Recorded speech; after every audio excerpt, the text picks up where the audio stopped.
Friend, welcome to Bajirao Reddy institute. Today analysis के आज के अंक में हम 29 मार्च 2024 के प्रमुख समाचारों को देखते हैं।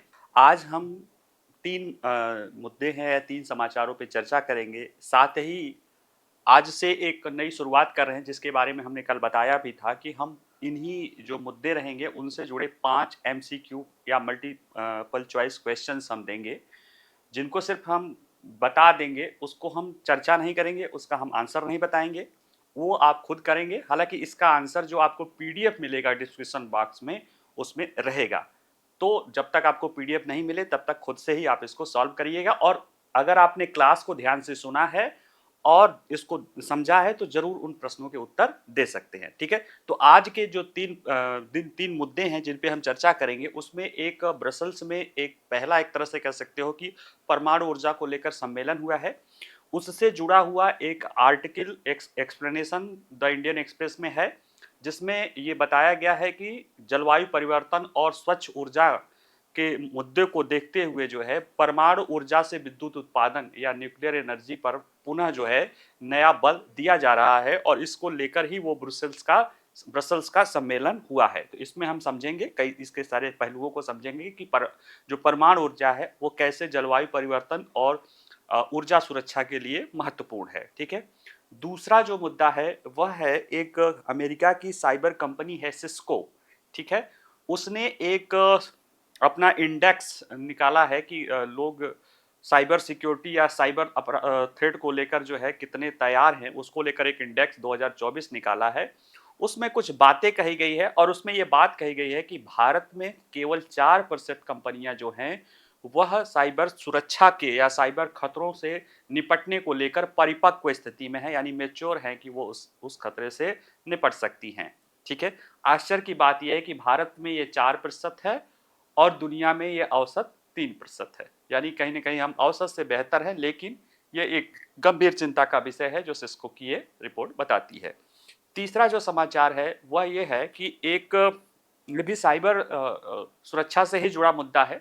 हालांकि ये साइबर सुरक्षा से कहीं ज़्यादा व्यापक मुद्दा है। ये आपके आंतरिक सुरक्षा के पहलू का तो है ही है, लेकिन ये साइबर ठगी, साइबर अपराध, लेकिन उसके कई सारे पहलू। इसमें जो साइबर अपराध करने वाला है खुद वो एक पीड़ित है किसी अन्य, कह सकते हो संगठित अपराध का। वो संगठित अपराध कौन है?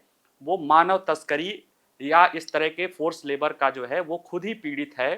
ये मामला आया है, एक सरकार को ये माना है कि 5,000 भारतीय कंबोडिया में साइबर गुलाम के रूप में, साइबर स्लेव के रूप में काम कर रहे हैं। ठीक है, और इसी तरह के मामले पहले भी आए थे और अनुमान यह किया जाता है कि पूरे दक्षिण पूर्व एशिया में, जिसमें म्यांमार है, कंबोडिया है, लाओस ये है, वहां पे लाखों लोग ऐसे ऐसे पीड़ित लोग जो हैं साइबर गुलाम के रूप में लोगों के साथ साइबर ठगी कर रहे हैं। ठीक है, तो आइए चलिए इन मुद्दों को देखते हैं। जहां तक जलवायु परिवर्तन के समाधान के रूप में परमाणु ऊर्जा पर बल या उस पर दिया जाने वाला बल। ठीक है, आईएईए अंतर्राष्ट्रीय परमाणु ऊर्जा agency, the international atomic energy agency, यह परमाणु ऊर्जा को परमाणु के शांतिपूर्ण उपयोग या परमाणु ऊर्जा और उसके अन्य मानव उपयोग के लिए जो विकल्प है उसको लेकर ये प्रयासरत रहती है। आईएईए पिछले कुछ समय से ये बल दे रही है कि परमाणु ऊर्जा पर बल, परमाणु ऊर्जा को जलवायु परिवर्तन और के समाधान के रूप में, स्वच्छ ऊर्जा के एक विकल्प के रूप में दुनिया को अपनाए, दुनिया इसको अपनाए।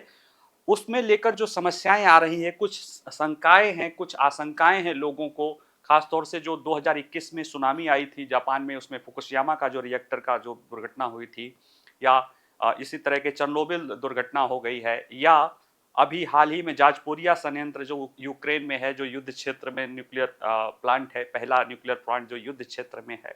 इन सारी चीज़ों की जो आशंकाएं हैं उसको लेकर दुनिया कहीं ना कहीं आशंकित है। उसको दूर करने को लेकर ये पहला सम्मेलन ब्रसल्स में हुआ है, पिछले सप्ताह हुआ है और 21 मार्च को एक्चुअल में हुआ है। और उसमें ये बातें, हालांकि उसमें कोई रूल्स रेगुलेशन नहीं है, लेकिन एक देखा जाए तो परमाणु ऊर्जा को प्रोत्साहित करने के लिए, उसको एडवोकेसी को लेकर ये आईएईए और उसके जो लोग हैं वो मान रहे हैं कि एक महत्वपूर्ण सम्मेलन है, उसमें ये बताने की कोशिश, आशंकाएं हैं उनको दूर करने की, और जो जलवायु परिवर्तन है उसमें कैसे परमाणु ऊर्जा एक विकल्प बन सकता है, उसको लेकर ये इसमें सारी बातें कही गई है। तो चलिए देखते हैं चर्चा में क्यों है। तो चर्चा में इसलिए है कि ब्रसल्स में परमाणु ऊर्जा को लेकर देखिए अपनी तरह के पहले परमाणु ऊर्जा शिखर सम्मेलन, पहले परमाणु ऊर्जा शिखर सम्मेलन की मेजबानी है, जिसमें परमाणु ऊर्जा पर अब तक की सबसे हाई प्रोफाइल अंतरराष्ट्रीय बैठक के रूप में पेश किया गया है। इसका आयोजन IAEA ने किया था, अंतरराष्ट्रीय परमाणु ऊर्जा एजेंसी ने किया था, और 21 मार्च को ये जो दिन भर चली बैठक थी, इसमें जलवायु परिवर्तन और ऊर्जा सुरक्षा जैसी वैश्विक समस्याओं के लिए परमाणु ऊर्जा को एक महत्वपूर्ण समाधान के रूप में पेश करने के लिए पिछले कुछ वर्षों में जो कुछ किया गया है उसको बताया गया है। जहां तक भारत की बात है तो भारत के भी परमाणु ऊर्जा सचिव जो है इस ब्रुसेल्स सम्मेलन में शामिल हुए हैं, और उन्होंने भी बताया है भारत के तहत से कि भारत भी परमाणु ऊर्जा को जो है परमाणु ऊर्जा से विद्युत उत्पादन को, परमाणु ऊर्जा सुरक्षा या अपने ऊर्जा सुरक्षा को लेकर 24 आवर्स ऊर्जा सुरक्षित स्रोत के लेकर उसको एक बेहतर विकल्प के रूप में भारत मान रहा है और उसमें लगातार प्रयास भी कर रहा है। ठीक है, अगर हम इसको देखें कि परमाणु ऊर्जा शिखर सम्मेलन का उद्देश्य क्या था, ये जो अपनाया गया है इसमें कोई नियम, कोई कह सकते हो कोई संधि नहीं हुई है, कोई मैंडेट नहीं आया है, बस इसका उद्देश्य केवल इतना था कि जैसे देखिए इसका उद्देश्य कोई निर्णय लेना या किसी समझौते को अंतिम रूप देना नहीं है, बल्कि यह परमाणु ऊर्जा की अधिक स्वीकार्यता के लिए क्या है, गति पैदा करना है, और इसके बारे में कई देशों की आशंका जो बनी हुई थी उसको दूर करने का प्रयास है कि पिछले सालों में परमाणु ऊर्जा कैसे उपयोगी है और उस समस्याओं को दूर करने के लिए क्या क्या किया गया है इसको ध्यान में रखा गया। आशंका क्या है, जैसे अभी बताया था कि 2011 में फुकुशियामा दुर्घटना हुई थी, जो जापान में जो सुनामी आई थी, सुनामी के कारण जो पूरे प्लांट में पानी भर गया था और उसका जो निकासी है वो नहीं होने के कारण, हीट निकासी वाली जो व्यवस्था ब्रेक होने के कारण विस्फोट हो गया था। इसी तरह से चेरनोबिल का 3 माइल आइलैंड चेरनोबिल दुर्घटना हुई थी रूस में।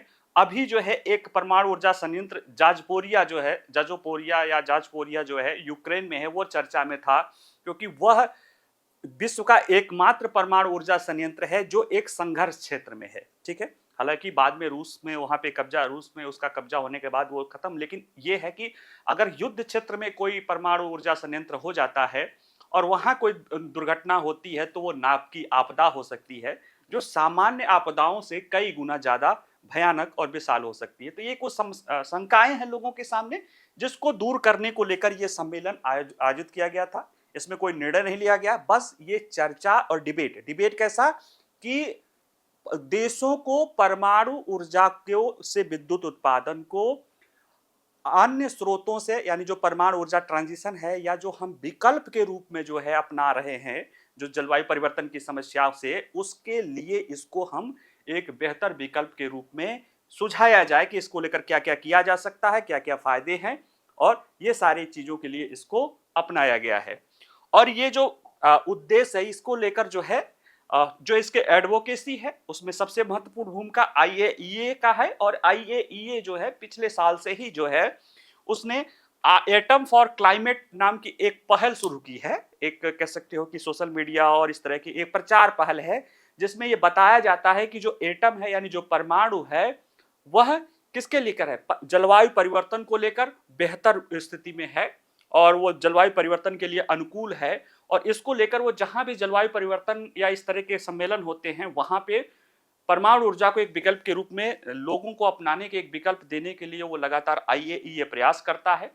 COP27 जो हुआ था तो उसमें भी इसने, शर्मा शेख ने भी इसने पवेलियन लगाया था। COP28 जो अबू धाबी में अभी हुआ है दिसंबर में, इसमें जो है यहाँ भी ये सारे प्रयास किया गया था, और इन्हीं के प्रयासों की वजह से कुछ देशों में मतलब 20 देशों ने एक प्रस्ताव पारित किया था कि वो 2000 वैश्विक स्तर पे 2050 तक परमाणु ऊर्जा के उत्पादन को कितना 3 गुना करने की क्षमता जो है विकसित करने को लेकर जो है वो प्रयास करेंगे। ठीक है, हालांकि भारत इसमें हस्ताक्षर करता नहीं है, लेकिन भारत पहले से ही उसने अपनी प्लानिंग बना रखी है कि वो 2030-32 तक उसकी जो वर्तमान परमाणु ऊर्जा क्षमता है उसको 3 गुना कर दिया जाएगा। तो ये सारे प्रयास हो रहे हैं। तो जरा देख लिया जाए कि परमाणु ऊर्जा जलवायु परिवर्तन की समाधान या स्वच्छ ऊर्जा के विकल्प के रूप में कैसे है। देखिए, IAEA मानता है कि जो भी हमारे पास विकल्प हैं और उनकी अपेक्षा जो परमाणु ऊर्जा है वह उसका जो ग्रीन कार्बन फुटप्रिंट है वो बिल्कुल कम है, बहुत कम है, नहीं तो बिल्कुल शून्य तो नहीं है जैसा अब माना जाता है। जैसे देखो, अगर न्यूक्लियर एनर्जी से कोई एनर्जी निकलती है तो उसमें कार्बन डाइऑक्साइड नहीं निकलती है, लेकिन पूरे परमाणु ऊर्जा उत्पादन के दौरान, जैसे अगर कहीं से विद्युत उत्पादन करना है तो रिएक्टर बनाना पड़ेगा, रिएक्टर बनाने के दौरान सीमेंट लगेगा, जो भी मटेरियल लगेगा सारा चीज उसमें परिवहन होगा, लोग रहेंगे, तो ये सारी पूरा जो प्रक्रिया अपनाई जाती है, एक शुरुआत से लेके पहला पत्थर रखने से लेके जब बिजली उत्पादन होती है उस पूरे दौरान अगर देखा जाए तो न्यूक्लियर का जो है कार्बन फुटप्रिंट बहुत कम है। देखा जाए तो 4 से 5 ग्राम प्रति यूनिट है, यानी 1 यूनिट बिजली पैदा अगर न्यूक्लियर से होती है पूरे उसके रिएक्टर के साथ तो 4 से 5 ग्राम आता है। और जबकि कार्बन अगर कोयले से बिजली पैदा होती है 1 यूनिट तो उसका जो है देखा जाए तो 400 से 500 ग्राम होती है प्रति यूनिट कार्बन डाइऑक्साइड इक्विवेलेंट उत्सर्जन होता है। और इवन दैट यहां तक कि जो सौर ऊर्जा है, पवन ऊर्जा है, उसमें भी न्यूक्लियर ऊर्जा से दूना होता है, ऐसा IAEA का कहना है। यानी कि IAEA कह रही है कि ये न्यूनतम क्रांति जो है कार्बन फुटप्रिंट के साथ सबसे स्वच्छ ऊर्जा विकल्प है। ठीक है। दूसरा जो है ये कह रही है कि इसका जैसे और जो स्वच्छ ऊर्जा प्रणालियां हैं, जैसे कि हमारे पास सौर है और पवन है, उनमें एक इंटरऑपरेबिलिटी की समस्या रहती है, अंतर आयिकता की समस्या रहती है कि हर समय तो सूरज नहीं चमकता है, हर समय तो हवा नहीं चलती है, लेकिन हमें हर समय तो बिजली की जरूरत पड़ती है। इस समस्या को दूर करने को लेकर जो है सौर ऊर्जा या पवन ऊर्जा के साथ जो है स्टोरेज कैपेसिटी या स्टोरेज बैटरी को लेकर जो है उसमें ग्रेविटा बैटरीज क्या क्या चीजें हैं पहले भी पढ़ा चुके हैं, आप लोग भी जानते होंगे, नहीं जानते होंगे तो पीछे के वीडियोस जाके देखेंगे, आपको जानकारी मिल जाएगी। इसके साथ उस समस्या को दूर करने का प्रयास किया जा रहा है, लेकिन वो अभी दूर की कौड़ी है। जब तक वो नहीं होता है तब तक ये बहुत बेहतर विकल्प है, क्योंकि इससे 12 मासी लगातार जो है आपको हर समय 24/7 बिजली उपलब्ध हो सकती है, जो कि और इसके जो नवीकरण ऊर्जा के और विकल्प है, यानी जो गैर ग्रीन हाउस गैस उत्सर्जक और विकल्प है उनसे ये बेहतर है। ये नवीकरण ऊर्जा नहीं है, लेकिन जो गैर ग्रीन हाउस गैस उत्सर्जन वाले जो और विकल्प हैं उनसे ये बेहतर है, क्योंकि इसमें 12 मासी ऊर्जा उत्पन्न की जाती है। इन्हीं सब कारणों से जो IPCC है, जलवायु परिवर्तन पर अंतर सरकारी panel, inter governmental panel on climate change, वह जो है और अन्य द्वारा यह सुझाव दिया गया है कि कार्बन कटौती मार्गों में यानी डीकार्बनाइजेशन जो भी उपाय हो रहे हैं उसमें परमाणु ऊर्जा को प्रमुखता से शामिल किया जाए। और ग्रीन हाउस और IAEA ये भी कह रही है कि ऐसा नहीं है कि ये जो है जो परमाणु ऊर्जा है वो वर्तमान में ये अभी भी जो है कह सकते हो कि जितना मात्रा में टोटल बिजली उत्पादन में वैश्विक स्तर पे न्यूक्लियर एनर्जी का योगदान है, अगर उसको देखा जाए, सिर्फ उसको ही देखा जाए तो ये हर साल लगभग 1 अरब टन कार्बन डाइऑक्साइड को कम करती है। ठीक है। और अगर देखा जाए तो सारे प्रयासों से पिछले साल इतना ही लगभग जो है कमी आई थी, जो टोटल कार्बन डाइऑक्साइड उत्सर्जन में लगभग 1 अरब से 1.25 अरब टन ही कमी आई थी, जो पूरा प्रयास किया गया था। उतना अगर ये कहना है कि अगर न्यूक्लियर एनर्जी नहीं रहती तो उतना एक्स्ट्रा एनर्जी जनरेट होता। और इस तरह से देखा जाए तो 50 सालों में जब से न्यूक्लियर एनर्जी पर से उत्पादन हो रहा है तब से तकरीबन 70 अरब टन का जो है ग्रीन हाउस गैस उत्सर्जन न्यूक्लियर एनर्जी ने बचाया है। तो ये सारे पहलू के साथ ये बताया गया है, यहाँ पे IAEA का मानना है कि कार्बन उत्सर्जन को कम करने के लिए, जलवायु परिवर्तन की समस्या को कम करने के लिए आपको गैर जो है जीवाश्म ईंधन पे जाना पड़ेगा। उसमें आप नवीकरण की तरफ जा सकते हैं या न्यूक्लियर की तरफ जा सकते हैं। नवीकरण की समस्या इंटरऑपरेबिलिटी की होती है, 12 मासी उपलब्ध नहीं होती है, लेकिन जो न्यूक्लियर एनर्जी है यह इसका जो अन्य नवीकरण ऊर्जा है, सोलर है, पवन है, उसकी अपेक्षा अगर ओवरऑल देखा जाए तो ग्रीन हाउस जो है कार्बन फुटप्रिंट भी कम है, कम से कम सौर पवन ऊर्जा से भी आधा है।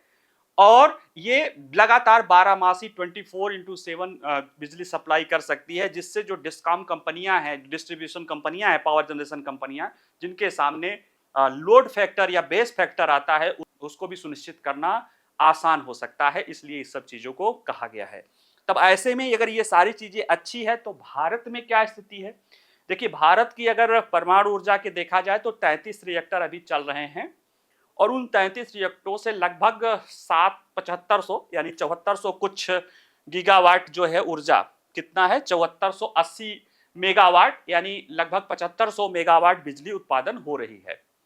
और भारत सरकार ने लक्ष्य रखा है कि यह 2030-31 तक इसे 3 गुना करके 22,480 मेगावाट तक इसको पहुंचाना है। ठीक है, अब इसमें यह है कि अभी जो हम 7400 मेगा या 7500 मेगावाट जो बिजली उत्पादन कर रहे हैं, ये हमारे टोटल बिजली में अगर देखा जाए तो मात्र 3% है। और अगर कुछ देश, ईरान और ब्राजील को छोड़ दिया जाए तो जितने भी और भी न्यूक्लियर एनर्जी उत्पादन करने वाले देश हैं, वो देश जो न्यूक्लियर एनर्जी उत्पादन नहीं करते उनकी बात छोड़ दो, लेकिन जो देश न्यूक्लियर से एनर्जी विद्युत उत्पादन करते हैं उनके उत्पादन के परसेंटेज के रूप में केवल ब्राजील और ईरान ही ऐसा देश है जो भारत से कम न्यूक्लियर एनर्जी परसेंटेज है, मात्र 3% है। और अगर हम इसको 3 गुना कर भी लेंगे 2031-32 तक तो भी हमारा परसेंटेज 5% ही रहेगा, जबकि देखा जाए कि दुनिया में औसत रूप से 10% जो है न्यूक्लियर एनर्जी का मिक्स है। ठीक है, और ये सारी चीजें हैं, इसके फायदे हैं, इसको आप लोग देख लीजिएगा। ठीक है, आइए देखते हैं कि भारत में अगला न्यूज है कि भारत में केवल 4% कंपनियां ऐसी हैं जो साइबर खतरों से सुरक्षित होने के परिपक्व स्थिति में है। सिस्को की रिपोर्ट, अमेरिका की एक प्रमुख साइबर कंपनी है या कह सकते हो इंफॉर्मेशन कम्युनिकेशन टेक्नोलॉजी की कंपनी है सिस्को, उसने एक अपना इंडेक्स जारी किया है। उस इंडेक्स में कुछ बातें बताई है, जिसमें ये बात भी आई है कि भारत की केवल 4% कंपनियां ही साइबर खतरे को लेकर जो है क्या है तैयार हैं या मेच्योर हैं जो उसको हल कर सकते हैं। तो इस रिपोर्ट में हम देखेंगे कि क्या मामला है, क्या कुछ और प्रमुख निष्कर्ष निकाला गया है, और सिस्को का साइबर सुरक्षा तत्परता सूचकांक क्या है, जो उसके नाम जो यही रिपोर्ट निकाली कि साइबर सुरक्षा तत्परता सूचकांक 2024 क्या है और वो किस तरह से उसको निकाला गया है। ठीक है, तो चलिए देखते हैं कि मामला क्या है। तो प्रमुख अमेरिकी कंपनी है, एक साइबर कंपनी सिस्को है, इसने साइबर सुरक्षा तत्परता सूचकांक निकालती है, ये 2024 के लिए निकाला है। इसमें यह बात कहा गया है कि भारत में केवल 4% संगठनों के पास आधुनिक साइबर सुरक्षा जोखिमों के खिलाफ लचीलापन होने के लिए आवश्यक परिपक्व स्तर की तैयारी है। यानी भारत के 4% कंपनियां ही जो एडवांस लेवल की साइबर सिक्योरिटी थ्रेट है उसको सामना करने के लिए तैयारी की स्थिति में है, ऐसा इंडेक्स में आया है। और ये इंडेक्स जो है एक सर्वेक्षण है, अभी जब लास्ट में देखेंगे तो उसको हम बताएंगे। ठीक है, तो ये इसमें ये आया है कि केवल 4% कंपनियां हैं, और इसमें कहा गया है कि 59% संगठन तैयारी के शुरुआती या प्रारंभिक चरण में ही आते हैं। हालांकि ज्यादा दुखी होने की बात नहीं है, अगर आप वैश्विक स्तर पर देखेंगे तो वैश्विक स्तर पे तो केवल 3% कंपनियां ही परिपक्व अवस्था में हैं। अब इसमें सिर्फ विकसित नहीं है, विकसित विकासशील पूरे वैश्विक स्तर जहां जहां इसका सर्वेक्षण किया गया है केवल 3% ही है और हम 4% हैं। तो हम बहुत अच्छा भी नहीं है, मतलब खराब तो सभी हैं, लेकिन हम थोड़ा सा उसमें बेहतर हैं, ये बात ये कह रहा है। और क्या क्या निष्कर्ष कहा है इसमें, तो देखिए इसमें जितने लोगों से सर्वेक्षण किया गया है उसमें 82% उत्तरदाताओं ने कहा कि उन्हें उम्मीद है कि साइबर सुरक्षा घटना अगले 12 से 24 महीनों में उनके व्यवसाय को बाधित करेगी। यानी वो उनको लग रहा है कि 12 से 14 महीने में जो है 24 महीने में साइबर सुरक्षा का खतरा उनके व्यवसाय को हो सकता है। और बिना तैयारी के रहने की कीमत काफी हो सकती है, क्योंकि 74% उत्तरदाताओं ने माना कि पिछले 12 महीनों में उनके साथ साइबर सुरक्षा की घटना हुई है, और उसमें से 55% ने माना कि जो घटनाएं हुई हैं उनका खर्चा $3 लाख से ज्यादा रहा, या $3 लाख में कोई 82-83 से गुणा करे तो लगभग जो है 2.5 करोड़ से ज्यादा खर्चा रहा है जब भी ये साइबर अटैक हुए हैं। और क्या कहा है कि अगर इसमें जो कमी है, जो साइबर सुरक्षा की परिपक्वता को लेकर कमी है, क्यों है, उसमें 91% लोगों ने माना कि उसको लेकर उनके पास तकनीकी रूप से कुशल मैन पावर नहीं है।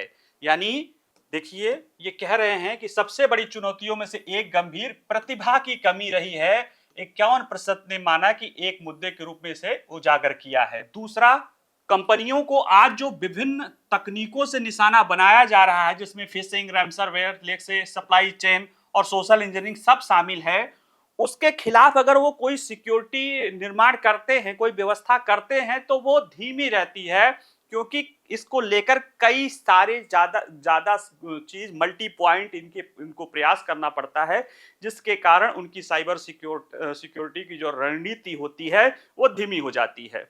और वो क्या समस्या है, आज कंपनियां एक से अधिक स्रोतों पर, जो उनके साइबर नेटवर्क हैं या जो है, उनको एक से अधिक स्रोत, ग्राहक है, सप्लायर है, और भी बहुत सारे लोग हो सकते हैं जो उस कंपनी के साथ जुड़े हुए हों। जैसे देखिए, ये चुनौतियां आज के बिखरे हुए कार्य परिवेश में और भी जटिल हो गई है, क्योंकि डेटा को असीमित सेवाओं, उपकरणों, अनुप्रयोगों और उपयोगकर्ताओं तक जो है सुलभ होता है, और कहां से थ्रेट आ जाए इसकी जानकारी आप नहीं कर सकते। जैसे एक घर में एक ही दरवाजा हो तो भाई आप उस पर सिक्योरिटी करके चेक कर सकते हैं, लेकिन एक घर में सैकड़ों दरवाजे हों तो आपको कहीं से भी चोर आने का खतरा रहता है। उसी तरह से ये भी है कि पहली बात तो ये, जैसे समझो कि इनके पास खतरा जो मेन आ रहा है, कह रहे हैं कि जो चोरी रोकने के लिए जो लोग चाहिए वो नहीं है।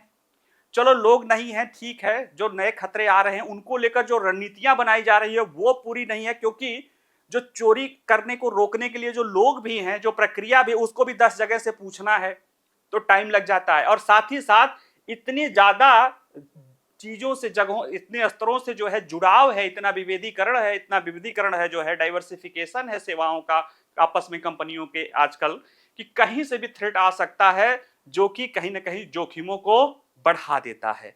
ठीक है, तो ये सारी बातें इनमें कही गई है। तो सिस्को का साइबर सुरक्षा तत्परता सूचकांक के बारे में देख लें तो ये जो है 5 प्रमुख स्तंभ हैं, जिनके आधार पे 31 संबंधित समाधान और क्षमताओं से ये बात करता है। ये 5 प्रमुख स्तंभ क्या हैं, जिनके आधार पे ये देखता है कि कोई कंपनी तैयार है या नहीं है।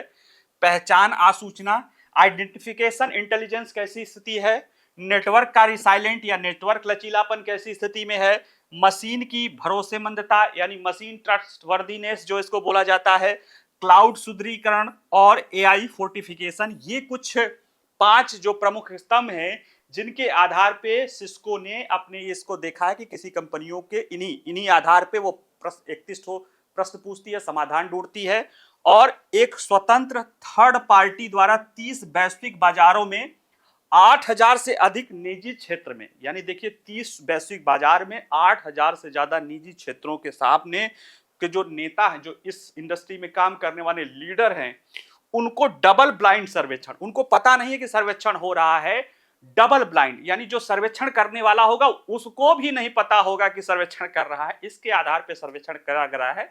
डबल ब्लाइंड इस तरह की सर्वेक्षण जो है उसमें बायसनेस नहीं आए, उसमें यह बात समझ में आ रही है कि 4% भारतीय कंपनियां और दुनिया की 3% कंपनियां जो है आने वाली साइबर सिक्योरिटी थ्रेट को लेकर चिंता करते हैं। ये न्यूज कैसे इस्तेमाल करेंगे, एक तो चलो ये तो है ही है, साथ ही में अगर साइबर सिक्योरिटी को लेकर आप कोई कमी गिनाएंगे भारत के इंडस्ट्री के सामने या कोई सुझाव देंगे, तो ये जो कमी है इनकी, आप इनके कोट कर सकते हैं उदाहरण के रूप में, और आपका उत्तर बेहतर हो जाएगा। ठीक है, चलिए इसी से आगे जो आज से हमने जो है, नहीं अगला पहले देख लेते हैं, अगला देख लेते हैं कि 5,000 भारतीयों के कंबोडिया में साइबर गुलाम या साइबर स्लेव के रूप में काम करने की जो है अनुमान है या आशंका लगाई जा रही है।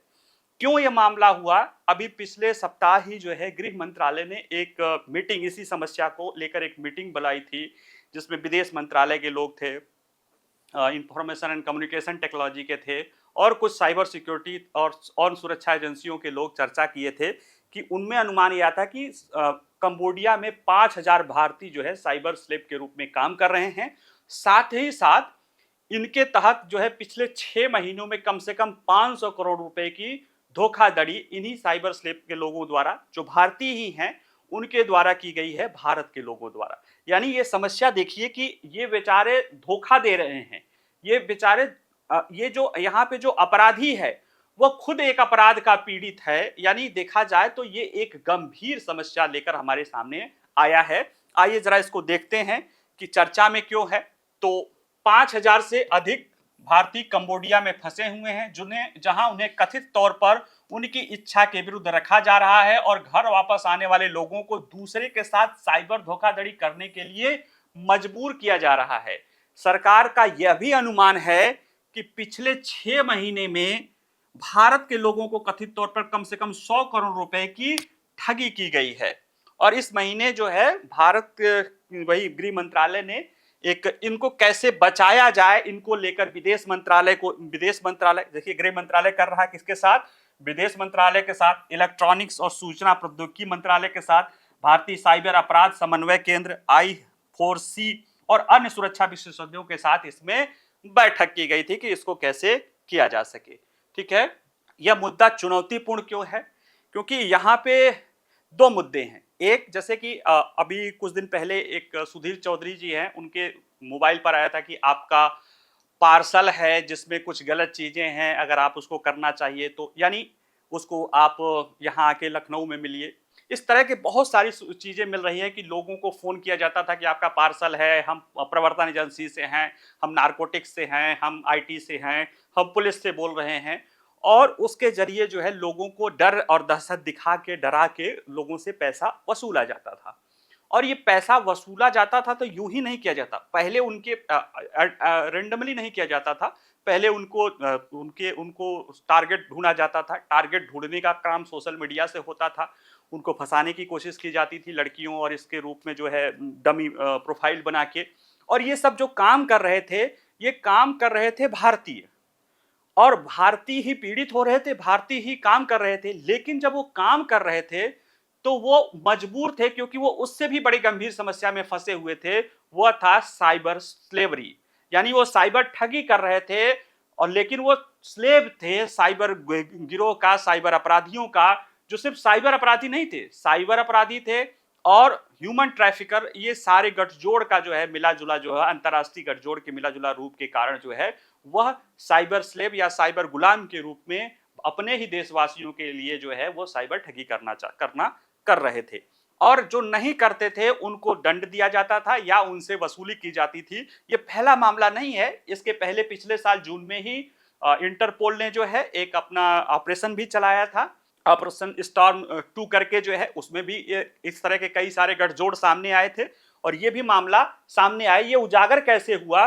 जो है उड़ीसा के कुछ लोग पकड़े गए, एक जो वहां से लोगों को भेजते थे। ये करते क्या हैं, इनके बारे में थोड़ा बता दें। पहले भी बताए थे, जो नए बच्चे हैं उनको बता दें कि ये लोगों को जॉब का ऑफर करते हैं, खासतौर से जिनको ITI किया हो, कंप्यूटर हो, इस तरह के जॉब का ऑफर करते हैं। और उनको जो है जॉब के ऑफर में वीजा का ऑफर करते हैं। कहाँ पे? दक्षिण पूर्व एशिया के देशों में। म्यांमार है, म्यांमार तो नहीं बुलाते हैं, लोगों को शक होगा, न लाओस बुलाते हैं, वो कंबोडिया, थाईलैंड, इस तरह के देशों में, खासतौर से कंबोडिया बुलाते हैं। और थाईलैंड भी बुलाते हैं, आसपास सटा है, तो वहां पे कंबोडिया बुलाते हैं, लाओस बुलाते हैं। वहां पे लोग जाते हैं ये लोग, और फिर इसके बाद उनके पासपोर्ट को ले लिया जाता है और वहां से इनको एक म्यांमार में क्षेत्र है, सब आप सटा हुआ है, कंबोडिया में है, लाओस में है। वहां पे देखा गया है कि चीनी लोग हैं, चीन के लोग हैं, माफिया लोग हैं, उनका और वहां के लोकल क्रिमिनल्स का एक गठजोड़ है, जहां पर वो संगठित रूप से इन लोगों को रखा जाता है, टार्चर किया जाता है, 12 से 14 घंटे काम करवाए जाते हैं। इनको अपने ही भारत या जो दक्षिण एशिया के देशों में जहां जहां हिंदी इस तरह की चीजें बोली जा सकती है, या जो भी लैंग्वेज बोली जा सकती है, उनको टारगेट करने, उनको धोखा देने, उनको साइबर ठगी करने के लिए ट्रेंड किया जाता है। अगर वो ऐसा नहीं करते हैं तो उनको मारा जाता है, पीटा जाता है, बिजली के झटके दिए जाते हैं और उन्हें कहा जाता है कि अगर तुम या तो 15 से 20 लाख रुपए हमें दो, नहीं तो इतना ठगी करके हमें, उनको टारगेट दिया जाता है ठगी करने का, नहीं उनसे पैसा लिया जाता है। यानी ये समस्या देखो कि यहाँ पे एक साथ कई सारी चीजें चल रही होती है। अगर आप देखो, हमारे लोग हैं, बाहर गए हैं, वहां पे उन्होंने यानी इंटरनेशनल ट्रैफिकर के शिकार हो गए हैं, एक अंतरराष्ट्रीय क्राइम कराया जा रहा है, और वो क्राइम कराया जा रहा है किसके द्वारा? अपने ही, हमारे ही लोगों द्वारा क्राइम कराया जा रहा है भारत को, यानी भारत के ही लोग भारत को नुकसान दे रहे हैं, और दोहरा नुकसान। एक तो साइबर ठगी हो रहा है, और दूसरा जो साइबर ठगी करने वाले हैं वह पहले से ही किसी अपराध का पीड़ित है। ठीक है, यानी कि देखा जाए तो ये ज्यादा गंभीर प्रवृत्ति का मामला है। इसीलिए देखिए, इसमें गृह मंत्रालय, विदेश मंत्रालय, साइबर सिक्योरिटी सेल और भी जो एजेंसियां हैं वो सारे लोग इसमें शामिल हैं। इंटरपोल भी इस बारे में कह चुका है, United nation human right commission ने भी ये बातें उठा चुकी है कि इसमें जो अनुमान है 1.5 से 2 लाख लोग जो है म्यांमार में, इतना ही लोग लगभग कंबोडिया में, पूरे दुनिया के लोग इसमें शामिल हैं। और जो ये अभी गृह मंत्रालय का है कि 5,000 जो है लोग कहाँ पे हैं? कंबोडिया में फंसे हुए हैं साइबर स्लेव के रूप में। ठीक है, तो मानव तस्करी एवं साइबर धोखाधड़ी का वैश्विक नेटवर्क। तो देखिए, सबसे पहले जून 2023 में इंटरपोल ने उजागर किया था कि उसने कहा था कि दक्षिण पूर्व एशिया में हजारों लोगों की तस्करी की गई है और दुनिया के विभिन्न हिस्सों में कई लोगों को धोखा दिया गया है। ये बात कही गई थी किसके द्वारा? इंटरपोल के एक द्वारा। और इंटरपोल ने इसको लेकर एक ऑपरेशन स्टॉर्म मेकर्स 2 चलाया था, और इसमें एक और भी चीज आई थी कि इसमें पता चला कि मानव तस्करी, पासपोर्ट जालसाजी, भ्रष्टाचार, दूरसंचार धोखाधड़ी, यौन शोषण जैसे आरोपों में विभिन्न देशों में 281 लोगों की गिरफ्तारी हुई थी। और उस दौरान जो है कुछ लोग भारत के तेलंगाना से पाए गए थे, जैसे अभी इसके पहले वाले इस जो मामला पढ़ा रहे हैं इसमें राउरकेला यानी उड़ीसा से पकड़े गए हैं।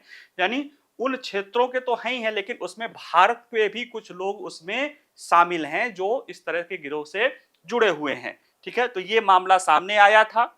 और इस मामले को भयावहता देखिए कि म्यांमार सहित दक्षिण पूर्व एशिया में ये जो नेटवर्क फैला है, संयुक्त राष्ट्र मानवाधिकार कार्यालय की रिपोर्ट के अनुसार म्यांमार में कम से कम 1,20,000 लोगों को ऐसी स्थितियों में रखे जाने का अनुमान है जहां उन्हें ऑनलाइन घोटाले करने के लिए मजबूर किया जाता है। इसी तरह कंबोडिया में भी 1 लाख का अनुमान है, और बाकी जो है लाओस, फिलीपींस, थाईलैंड सहित अन्य राज्यों में भी हजारों संख्या में जो लोग हैं जो इस तरह के मानव तस्करी के शिकार हैं और साइबर धोखाधड़ी के लिए साइबर स्लेव के रूप में कार्य करते हैं। ठीक है, तो ये सारी चीजें आज की जो न्यूज है उनको हम बता दिए हैं। अब हमने जो आज से हमने नया शुरुआत किया है वो है मल्टीपल चॉइस क्वेश्चन। 5 क्वेश्चन को उनको देख लेते हैं। ठीक है, इसमें देखिए जो पहला क्वेश्चन है मैं पढ़ देता हूं। चर्चा में रहे एटम्स फॉर क्लाइमेट पहल के संदर्भ में निम्नलिखित कथनों पर विचार कीजिए। देखिए, यह पहल IA द्वारा स्वच्छ ऊर्जा परिवर्तन में तेजी लाने के लिए परमाणु ऊर्जा की क्षमता को उजागर करने के लिए शुरू किया गया है। इस पहल के प्रभाव स्वरूप दुबई में COP28 में लगभग 20 देशों ने 2050 तक वैश्विक परमाणु ऊर्जा स्थापित क्षमता को 3 गुना करने के लिए दिशा में काम करने का पहल किया है। तो अब इनको देखिएगा, इससे जो आंसर आएगा केवल 1, केवल 2, दोनों में से कोई नहीं। ठीक है, इसके आंसर मैं नहीं बताऊंगा, इस पर मैं चर्चा नहीं करूंगा, आपको इसको खुद सॉल्व करना है। हालांकि PDF जो आपको मिलेगा डिस्क्रिप्शन में उसमें इसके आंसर रहेंगे, और अगर आप इसको अभी न्यूज को अगर गहराई से सुन रहे होंगे तो आप इसको देखते ही इसके आंसर बता सकते हैं। इसी तरह से ऑपरेशन स्टॉर्म मेकर किस संस्था द्वारा चलाया जा रहा है? ये कुछ संस्थाएं हैं, इनको देख लीजिएगा।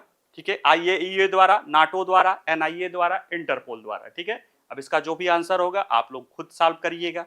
तीसरा जो न्यूज है, हाल ही में चर्चा में रहे सिस्को के साइबर सुरक्षा तत्परता सूचकांक से जुड़ी जो विचार हैं उनमें से कौन से सही हैं? भारत में केवल 4% कंपनियों के पास साइबर सुरक्षा के खतरों से निपटने के लिए परिपक्वता है। भारतीय कंपनियों का साइबर खतरों से निपटने के लिए यह परिपक्वता स्तर विश्व औसत से काफी कम है। तो अब आपने न्यूज को ढंग से मेरा सुना होगा तो आप इसको आंसर तुरंत बता सकते हैं। ठीक है, चौथा क्वेश्चन है कि हाल ही में चर्चा में रहे परमाणु ऊर्जा से विद्युत उत्पादन के संदर्भ में निम्नलिखित कथनों में से कौन सा से कथन सही नहीं है? सही यानी आप UPSC में भी जाइएगा तो पढ़ लीजिएगा, कहीं भी प्रश्न पूरा पढ़िएगा, नहीं तो प्रश्न सही का गलत हो जाएगा। तो इसमें पूछ रहा है कि कौन से स्टेटमेंट सही नहीं है। ठीक है, तो देखिए, परमाणु ऊर्जा से विद्युत उत्पादन प्रक्रिया के दौरान ग्रीन हाउस गैस उत्सर्जन 5 से 6 ग्राम प्रति किलोवाट घंटे की सीमा में होता है। दूसरा स्टेटमेंट है कि IAEA के अनुसार परमाणु ऊर्जा से विद्युत उत्पादन प्रक्रिया के दौरान ग्रीन हाउस गैस उत्सर्जन सौर ऊर्जा उत्पादन के बाद सर्वाधिक कम होता है। तीसरा है, परमाणु ऊर्जा से विद्युत उत्पादन 12 मासी उपलब्ध रहता है। और चौथा है, उपयुक्त सभी सही है।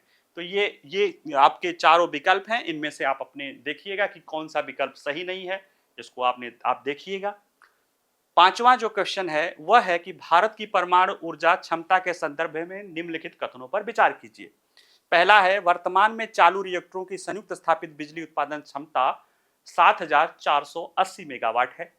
दूसरा है, वर्तमान में कुल बिजली उत्पादन क्षमता में परमाणु ऊर्जा की हिस्सेदारी लगभग 11% है।